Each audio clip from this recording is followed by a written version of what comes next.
Bom dia, caros alunos. Vamos iniciar mais um encontro com a filosofia.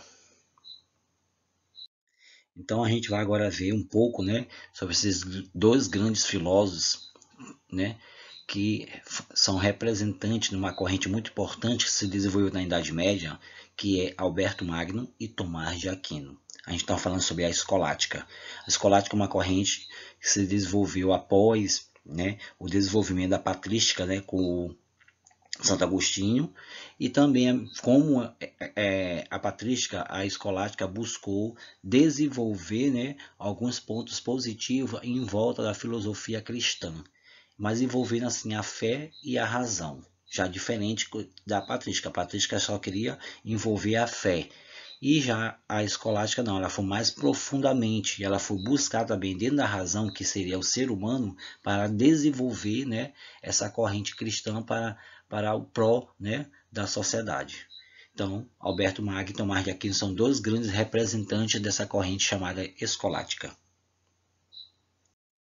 Então, a escolástica e os seus principais representantes, Alberto Magno e Tomás de Aquino, buscaram provar a existência de Deus utilizando argumentos racionais, ou seja, fé e razão. Para eles, a fé e a razão andavam juntos. Eram dois pontos positivos para o desenvolvimento da sociedade. Então, a partir daí, que eles começaram a argumentar que a razão poderia sim ser associada à fé para poder realmente aumentar o ponto positivo sobre a questão da existência de Deus. A unidade entre a fé e a razão, já que os dois, Alberto Magno e Tomás de Aquino, representantes dessa corrente escolástica, eles associavam a fé e a razão em torno da sociedade, ou seja, em torno do próprio ser humano. Então eles conseguiram, ter um desenvolvimento muito plausível sobre esses dois requisitos. Então, o auge do pensamento escolástico ocorreu durante a Baixa Idade Média, que foi o século IX, A partir daí, do século XI até o século XV. Então, vocês se lembram que a partir do século XI até o século XV foi o feudalismo, onde a igreja começou a desenvolver seu ponto positivo dentro da sociedade e buscava realmente entender e desenvolver, a sociedade naquele momento. Iniciou também nesse período, a filosofia árabes e judeus, traduzindo pelo latim muitas obras gregas e árabes. Os professores e mestres, que era conhecido naquele momento, das universidades, tiveram acesso a esses manuscritos árabes e gregos, que autores começaram diversas áreas de estudo para traduzir essa filosofia, buscando assim entender uma filosofia voltada para uma filosofia cristã, que é isso que eles começaram a desenvolver a tradução, dessas filosofias árabe e gregas. Foi também dessa maneira que os escolásticos entraram em contato com as principais obras de Aristóteles e de pensadores árabes e judeus que estudavam aristotelismo, buscando assim entender, os pontos positivos desse grande autor da filosofia antiga, que era Aristóteles, que começaram a trazer esse pensamento de Aristóteles para dentro de uma filosofia cristã. Então, os escolásticos nesse período foram marcados pela redescoberta do pensamento aristotélico, pelo fortalecimento do pensamento racional e pelo desenvolvimento do estudo acerca da natureza, que é isso que eles começaram a desenvolver. Nas universidades que eles pregavam isso, essa retomada do pensamento de Aristóteles estimulou a discussão sobre a relação entre a razão, ou seja, fé e razão, que seria uma união plausível para o desenvolvimento da filosofia cristã. A filosofia de Tomás de Aquino assumiu um importante papel nessa polêmica, pois estabeleceu uma unidade entre a filosofia de Aristóteles e a filosofia cristã. Após a tradução desses manuscritos de Aristóteles, que eles começaram a entender por que realmente a razão seria associada à fé, já que o homem também fazia parte desse laço, familiar entre a filosofia cristã, ou seja, a fé, que ele ia propagar, a existência de Deus. Essa resistência e aceitação da filosofia aristotélica, a partir daí os escolásticos leram as obras de Aristóteles que nesse momento houve muita resistência ao pensamento de Aristóteles, porque até então a igreja, né, não admitia a questão da questão racional, ou seja, a razão associada à fé. Havia um conjunto de ideias e conceitos nessa filosofia que chocava com o princípio do cristianismo, porém, com o estudo do trabalho reflexivo de alguns pensadores cristãos, aos poucos, as ideias de Aristóteles foram realmente sendo aceitas. Encontrou também um relativo equilíbrio entre o aristotelismo e o cristianismo. Só assim começou a ter uma associação entre a fé e a razão. No universo há um movimento, todo movimento tem uma causa, que seria realmente o desenvolvimento, né, e objetivo da existência de Deus. Então, qual seria a primeira causa do movimento de todo o universo? Seria o motor. O motor seria o quê? Para Aristóteles, o motor é uma causa do primeiro movimento, que seria esse motor seria o principal pilar que ia desenvolver realmente as coisas na sociedade, seria Deus. E era a primeira causa de todo o movimento do universo.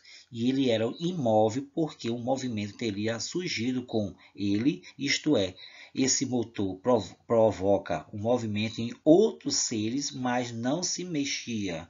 Por isso Aristóteles chamou o motor imóvel, e esse motor imóvel que seria Deus, a existência de Deus, que seria ele que ia realmente desenvolver a sociedade. O motor imóvel. Então, a partir daí, esse motor imóvel, né, seria um princípio eterno, fixo e inalterável, invisível e que sempre teria existido.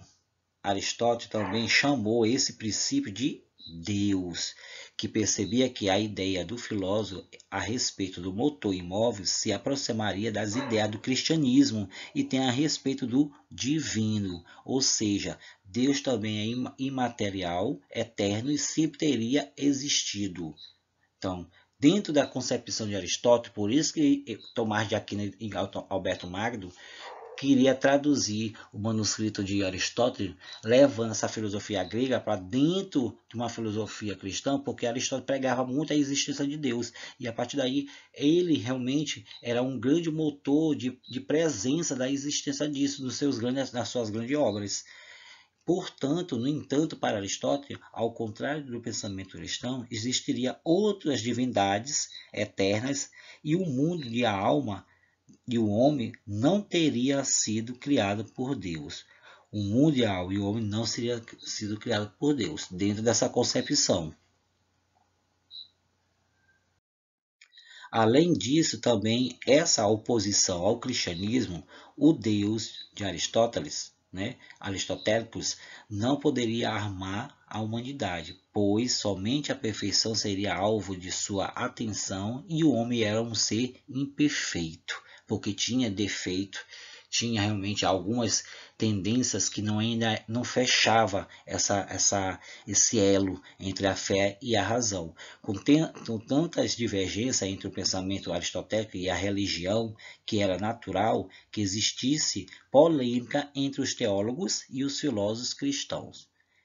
Nessa resistência não impediria que Aristóteles, com o tempo, fosse aceito pela Igreja e acabasse sendo que considerado por muitos escolásticos como um grande filósofo, porque só assim, com a filosofia de Aristóteles, começaram a entender, né, por que o ser humano era imperfeito, porque tinha algo ainda de ser realmente encaixado.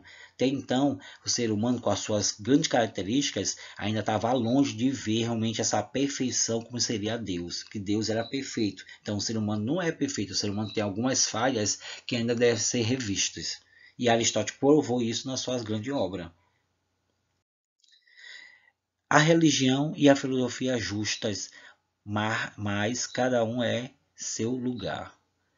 O bispo Alberto Magno era muito inteligente e com uma vasta cultura. Olha bem, Alberto Magno, ao entrar em contato com as traduções do latim das obras de Aristóteles, o filósofo percebeu que a importância filosófica e científica dos escritos. estudou profundamente os livros de Aristóteles sobre a física, a lógica, a metafísica e ética. Só assim ele começou a entender por que Aristóteles começava a pregar naquela filosofia. E a partir daí o conhecimento de Aristóteles começou a aprofundar mais ainda o conhecimento desse grande bispo, que era Alberto Magno, representante da escolástica. Alberto Magno não só divulgou as obras de Aristóteles, mas também, encantado com a filosofia de aristotélica, o bispo tratou de atualizar o desenvolvimento investigativo no campo da zoologia. Também procurou estabelecer relações estreitas entre o aristotelismo e o cristianismo, ou seja, a razão e a fé. Alberto Magno sabia que, para existir colaboração entre a filosofia e a religião, seria necessário, antes de tudo, estabelecer o campo de atuação de cada um deles. O campo de atuação de cada um deles queria dizer o seguinte: conceito de cada um deles, como seria realmente o desenvolvimento dessas duas palavras. A partir daí, com isso, era preciso dizer que caberia à filosofia investigar e o que caberia à teologia fazer. Então, a teologia trava um estudo da relação da encarnação, da ressurreição, de outros mistérios que não poderia ser explicado por meio da razão, isto é, verdade que não seria demonstrada usando argumentos racionais. Já a filosofia e a ciência era uma investigação da natureza que buscaria causas dos seres e dos fenômenos naturais. A partir daí começou a ter um certo equilíbrio sobre dessas duas temáticas. Alberto Magno acreditava que não existia um conflito entre o conhecimento natural da filosofia e as verdades reveladas pela teologia. Para ele, a razão e a fé andariam juntas, pois a luz natural e a iluminação sobrenatural viria através de Deus. Então, Deus começou a conceber esses fatos e esses fatores para poder a gente entender todo esse sistema, né, do desenvolvimento da revelação divina. Saindo, ou seja, entrando no conhecimento sensível e a experimentação. O conhecimento sensível seria a fé e a experimentação o desenvolvimento da razão. A experimentação tornou-se frequente na ciência moderna e a utilização até hoje. Alberto Magno se antecipou em relação aos cientistas modernos e contemporâneos, pois seus estudos sobre a natureza levaria a afirmar que a importância do conhecimento sensível, isto é, do conhecimento adquirido por meio dos sentidos. Assim como Aristóteles, o filósofo Alberto Magno valorizava a percepção como fonte segura do conhecimento sobre a natureza, ou seja, o estudo investigativo. E, além disso, ele também destacou o experimento como um importante procedimento para comprovar a conclusão científica. Com tudo isso, ele começou a associar que a razão e a fé seriam realmente argumentos plausíveis para se andar junto, o homem e a religião. As provas da existência de Deus. Como foi essa prova da existência de Deus? Já entrou agora, né, o teólogo e filósofo Tomás de Aquino, que surgiu, né, começou a seguir os passos do seu mestre, que era Alberto Magno. Né? Já os dois representantes da escolástica, né, afirmando, né, que foi original ao criar um sistema filosófico que unia a questão do aristotelismo e o cristianismo, tornando assim um dos principais pensadores da Idade Média. Essa união contribuiu para que Tomás de Aquino refletisse sobre as provas da existência de Deus. O primeiro princípio de todo pensador cristão era o quê? Existência de Deus.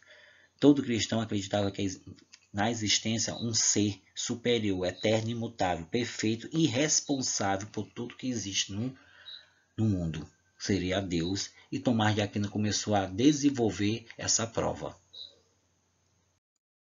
Tomás de Aquino, além de ter fé na existência divina, ele defendia a ideia que argumentos racionais poderiam provar a existência de Deus, ou seja, a razão. E esse pensador elaborou 5 argumentos que foram conhecidos pelos estudiosos. Deus, o imutável que move. A primeira prova da existência de Deus, elaborada por Tomás de Aquino, foi baseado nos argumentos que já havia sido desenvolvido por Aristóteles em relação à existência do motor imóvel. Então você se lembra que o motor imóvel, para Aristóteles, seria que Deus, o principal pilar do desenvolvimento das coisas que existem no universo. Essa prova pode ser assim sistematizada. Como? Vamos lá. Algumas coisas presentes na natureza se movem ou se transformam. Todo ser que se move é movido por outro. Assim, um ser que move o outro, por sua vez, também é movido pelo seu terceiro ser. Se é em pensamento retrocedendo, né, de causa em causa, teríamos chegado à primeira causa, que seria o primeiro movimento. Mão, movimento, bastão, movimento, bola, sinuca, por exemplo. A primeira causa, o primeiro movimento teria sido o que? O ser imóvel, que porque ele era se movesse, que havia uma causa anterior. E essa primeira causa, ou primeiro motor, que não é movido por nenhum outro, que seria o que? Deus. Deus seria a primeira causa e o primeiro motor a desenvolver as coisas, os movimentos que existem todos realmente em relação à existência natural da Terra. A partir daí, a comprovação, né, a existência de Deus veio dessa situação que Tomás de Aquino começou a desenvolver seu pensamento. Para Tomás de Aquino, esse argumento comprova a existência divina. O filósofo partiu de uma observação por meio dos sentidos que lhe permitiu constatar a existência do movimento da natureza. Em seguida, desenvolveu um raciocínio que o levou a concluir a existência de um ser responsável pelo primeiro movimento do universo, que seria Deus. Desse modo, ao observar a natureza, investigá-la racionalmente, os homens poderiam chegar a um entendimento que Deus existe. A partir daí, eles queriam comprovar que a fé e a razão, os escolásticos, né, como Alberto Magno e Tomás de Aquino, poderiam sim andar juntos. Só assim eles poderiam, a questão do ser humano, a comprovação que Deus existia. E essas verdades da fé e as verdades da razão veio pelo esse argumento da existência de Deus, que proposto por Tomás de Aquino, que mostra a importância e a relação entre a fé e a razão tinha sim sentido para ele. Sobre isso, Tomás de Aquino diz também que as ideias bem percebidas, como de Alberto Magno, seriam realmente plausíveis, ou seja, aceitas. A teologia e a ciência do sobrenatural, ou seja, trata da verdade que são necessárias para a salvação do ser humano e trata daqueles mistérios que não poderiam ser alcançados por meio da razão. A filosofia e a ciência natural que é investigar racionalmente as coisas na natureza, buscando assim uma solução, ou seja, uma comprovação dessa investigação. Para desenvolver as suas investigações, o teólogo sempre partiu de Deus e das revelações divinas. O filósofo sempre partia das coisas da natureza, utilizando a razão, e chegava à compreensão da existência de Deus. Esse caminho do teólogo partiu de Deus em direção a criaturas naturais. O caminho da filosofia inversamente partiu das criaturas naturais em direção a Deus. Com tudo isso, Tomás de Aquino não havia choque entre a filosofia e a teologia. Para ele, as verdades da razão, né, e as verdades da fé seriam complementares, embora estas fossem mais perfeitas, pois revelava que o ser humano sabereis que ele nunca conseguiria alcançar sozinho pelo seu uso da razão. Então, o que ele quis dizer com isso?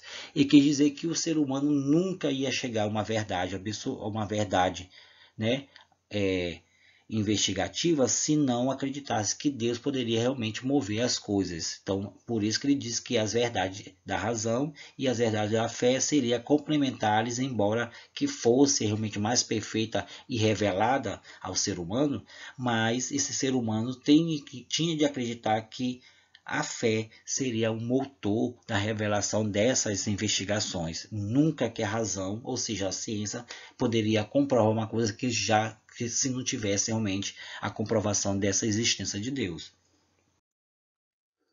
E esse conhecimento das coisas naturais, desenvolvida pelo filósofo, poderia levar as pessoas a perceber a sabedoria de Deus e ter admiração e amor pelo seu divino. Desse modo que a filosofia contribuiu para o fortalecimento da fé e da revelação. O bem é o caminho para Deus. Para Tomás de Aquino, toda criatura e obra de Deus portanto, está direcionada naturalmente para o Criador. Dito de outro modo, todos os seres procuram o bem supremo que seria Deus. No entanto, essa vontade do ser humano é livre-arbítrio, ou seja, isso quer dizer que ele pode ser, então, por meio dos seus pensamentos e suas ações, que afastasse Deus, tornando o caminho vício ou do pecado. Quem ia fazer essa comprovação ou não seria o próprio ser humano.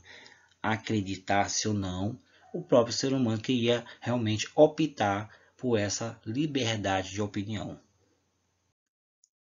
Então, tudo isso foi essa escolástica e os seus principais representantes, Tomás de Aquino e Alberto Magno.